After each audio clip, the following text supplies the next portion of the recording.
ഞാൻ ഒരുപാട് ആഗ്രഹിച്ച് നടത്തുന്ന ഒരു പരിപാടിയാണ് നമ്മുടെ സഞ്ചപ്പൻ്റെ ഹൽദി ഫങ്ഷൻ കേട്ടോ. വലിയ ഗ്രാൻഡായിട്ടൊന്നും അല്ലെങ്കിലും നല്ല രീതിയിൽ ചെയ്യാമെന്ന് ഞാൻ വിചാരിച്ചു. അപ്പോൾ കസിൻസ് എല്ലാവരും മഞ്ഞ ഡ്രസ്സൊക്കെ ഇട്ടിട്ട് നമ്മുടെ ചെക്കന് സ്റ്റേജിലേക്ക് ആട്ടവും പാട്ടൊക്കെ ആയിട്ട് ഇങ്ങനെ കയറ്റിക്കൊണ്ടിരിക്കുകയാണ്. ഞങ്ങൾ നല്ല വൈബിലായിരുന്നു കേട്ടോ.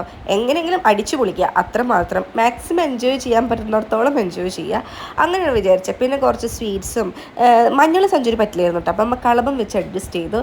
കുറേ ആൾക്കാരൊക്കെ വന്നിട്ട് കുറേ സ്വീറ്റ്സും കാര്യങ്ങളൊക്കെ കൊടുത്തിട്ടുണ്ടായിരുന്നു. പിന്നെ അത് കഴിഞ്ഞിട്ട് കുറേ കലാപരിപാടികളുണ്ടായിരുന്നു. മാക്സിമം നമ്മൾ എൻജോയ് ചെയ്തു. നമ്മൾ എല്ലായിടത്തും ഡാൻസ് കളിക്കുന്നത് നമ്മൾ ഇവിടെ കളിച്ചിലേക്ക് മോശമല്ലേ. നിഖിലിനെ ഏട്ടനൊന്നും ആ ഭാഗത്തേക്ക് കാണാനില്ലായിരുന്നു കേട്ടോ. അവരായിരുന്നു പാചകപ്പുരം മൊത്തം ഹാൻഡിൽ ചെയ്തിരുന്ന ആൾക്കാർ.